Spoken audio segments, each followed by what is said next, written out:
အားလုံးပဲမင်္ဂလာပါကျွန်တော်တို့ရဲ့ Transporter Channel လေးမှာပြန်လည်ကြိုဆိုလိုက်ပါတယ်ကျွန်တော်တို့ဒီတစ်ပတ်တင်ဆက်ပေးသွားမှာကတော့2025ခုနှစ်အပြောင်းရွှေ့ရာသီမှာစပိန်လာလီဂါရဲ့ market တန်ဖိုးအမြင့်ဆုံးကစားသမား10ယောက်ကိုဖော်ပြပေးသွားမှာပဲဖြစ်ပါတယ်ခင်ဗျာကဲဒါဆိုရင်ဒီကစားသမား10ယောက်ကဘယ်သူတွေလဲဆိုတာကျွန်တော်နဲ့အတူကြည့်လိုက်ကြအောင်နံပါတ်10 Ronald Araujo ဒီကစားသမားကတော့ဘာစီလိုနာအသင်းရဲ့ defender တစ်ယောက်ဖြစ်ပြီးတော့ဒီရာသီမှာဘာစီလိုနာအသင်းအတွက်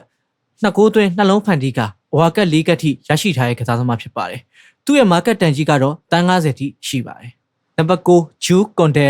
ဒီကစားသမားကလည်းဘာစီလိုနာအသင်းရဲ့ defender တွေထဲကတစ်ယောက်ဖြစ်ပြီးတော့ဒီရာသီမှာဘာစီလိုနာအသင်းအတွက်၄ဂိုးသွင်းက၈လုံးဖန်တီးပေးခဲ့ပြီးအဝါကတ်၅ကတ်ထိရရှိထားတဲ့ကစားသမားဖြစ်ပါတယ်သူ့ရဲ့ market တန်ကြီးကတော့တန်း60ပဲဖြစ်ပါတယ်နံပါတ်8 Pau Cubarsí ဒီကစားသမားကလည်းဘာစီလိုနာအသင်းရဲ့ defender ဖြစ်ပြီးတော့အသက်18နှစ်သာရှိသေးတဲ့လူငယ်ကစားသမားတစ်ယောက်လည်းဖြစ်ပါတယ်ဒီရာသီမှာဘာစီလိုနာအသင်းအတွက်တကိုးသွင်း၄ဂိုးဖန်တီးကအဝါကတ်၅ကတ်နဲ့အနီကတ်တစ်ကတ်ရရှိထားတဲ့ defender တစ်ယောက်ဖြစ်ပါတယ်သူ့ရဲ့ market တန်ကြီးကတော့လက်ရှိမှာတန်း80ထိပေါက်နေခဲ့ပါတယ်နံပါတ်9 Julian Alvarez ဒီကစားသမားကတော့ Manchester City အသင်းကနေ Atletico Madrid ကိုပြောင်းရွှေ့လာခဲ့တဲ့ကစားသမားဖြစ်ပြီးတော့ပြီးခဲ့တဲ့ရာသီက Atletico အသင်းအတွက်29ဂိုးသွင်းယူက9လုံးဖန်တီးပြီးအဝါကတ်6ကတ်ထိရရှိထားတဲ့ကစားသမားဖြစ်ပါတယ်သူ့ရဲ့ market တန်ကြီးကတော့တန်း90ထိရှိပါတယ်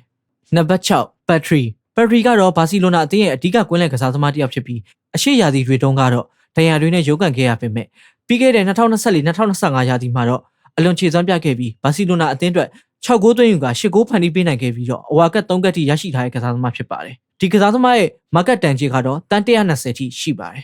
နံပါတ်5 Federico Valverde ဒီကစားသမားကတော့ Real Madrid အသင်းရဲ့ box to box midfielder ကစားသမားဖြစ်ပြီးတော့ box to box ကစားရမှာအလွန်ကောင်းမွန်တဲ့ကစားသမားဖြစ်ပါတယ်ပြီးခဲ့တဲ့ရာသီကတော့နီပြအဆယ်လော်တီရဲ့ကစားကွက်ထဲမှာနေရာဆုံးကစားပေးနိုင်ခဲ့တဲ့ကစားသမားဖြစ်ပြီးတော့2024-2025ဘောလုံးရာသီမှာ Real Madrid အသင်းအတွက်10ဂိုးသွင်း10လုံးဖန်တီးကအဝါကတ်5ကတ်ထိရရှိထားခဲ့တဲ့ကစားသမားဖြစ်ပါတယ်လက်ရှိသူ့ရဲ့ market တန်ကြီးကတော့တန်း130ခန့်ရှိပါတယ်နံပါတ်4 Kylian Mbappe ကတော့ Real Madrid အသင်းရဲ့အထူးတိုက်စစ်ကစားသမားတစ်ယောက်ဖြစ်ပြီးတော့ပြီးခဲ့တဲ့ရာသီက Real Madrid အသင်းအတွက်42ဂိုးသွင်းယူကဂိုးဖန်တီးမှု4ချိန်ထိပြုလုပ်နိုင်ခဲ့ပြီးအဝါကတ်4ကတ်နဲ့အနီကတ်တစ်ကတ်ရရှိထားတဲ့ကစားသမားဖြစ်ပါတယ်။လာမယ့်ရာသီနီးပြအလွန်ဆိုလက်ထက်မှာလည်းဘယ်လိုခြေစွမ်းတွေပြဂိုးတွေသွင်းအောင်မလဲဆိုတာကျွန်တော်တို့စောင့်ကြည့်ရပါအောင်မယ်။လက်ရှိသူ့ရဲ့ market တန်ကြီးကတော့တန်း180ထိရှိပါတယ်။နံပါတ်3 Lamine Yamalကတော့ဘာစီလိုနာအသင်းရဲ့ညာတောင်ပံတကြောမှာအလွန်ခြေစွမ်းပြနေခဲ့တဲ့အသက်18နှစ်သာရှိသေးတဲ့လူငယ်ကစားသမားလေးဖြစ်ပြီးတော့ပြီးခဲ့တဲ့ရာသီကဘာစီလိုနာအသင်းအတွက်18ဂိုးသွင်းယူက22လုံးဖန်တီးပေးခဲ့ပြီးအဝါကတ်3ကတ်ထိရရှိထားတဲ့ကစားသမားဖြစ်ပါတယ်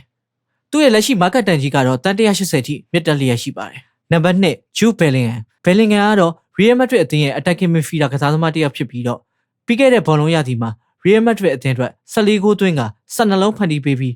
အဝါကတ်10ကတ်နဲ့အနီကတ်တစ်ကတ်ရရှိထားခဲ့တဲ့ကစားသမားဖြစ်ပါတယ်။သူ့ရဲ့ဈေးကွက်တန်ကြီးကတော့တန်း180ထိရှိပါတယ်။နံပါတ်1ကတော့ Vinicius Junior ကတော့ Real Madrid အသင်းရဲ့ဘဲတောင်ပံတကြောမှာအလွန်ခြေစွမ်းပြပြီးဂိုးတွေသွင်းနေခဲ့တဲ့တိုက်စစ်ကစားသမားတစ်ယောက်ဖြစ်ပြီးတော့ပြီးခဲ့တဲ့ရာသီက Real Madrid အသင်းအတွက်ဂိုးပေါင်း20သွင်းယူကဂိုးဖန်တီးမှု73ချိန်ထိပြုလုပ်ထားနိုင်ခဲ့ပြီးတော့အဝါကတ်14ကတ်နဲ့အနီကတ်တစ်ကတ်ရရှိထားခဲ့တဲ့ကစားသမားဖြစ်ပါတယ်။သူ့ရဲ့ market တန်ကြီးကတော့တန်း200ဖြစ်ပြီးတော့လက်ရှိစပိန်လာလီဂါမှာတန်ဖိုးကြီးဆုံးကစားသမားအဖြစ်ရပ်တည်လျက်ရှိပါတယ်။ကဲဒါကတော့2025ခုနှစ်ရဲ့ဈေးကွက်အပြောင်းရွှေ့မှာစပိန်လာလီဂါမှာ market တန်ဖိုးဈေးအကြီးဆုံးကစားသမား10ယောက်ကိုဖော်ပြပေးသွားတာပဲဖြစ်ပါတယ်။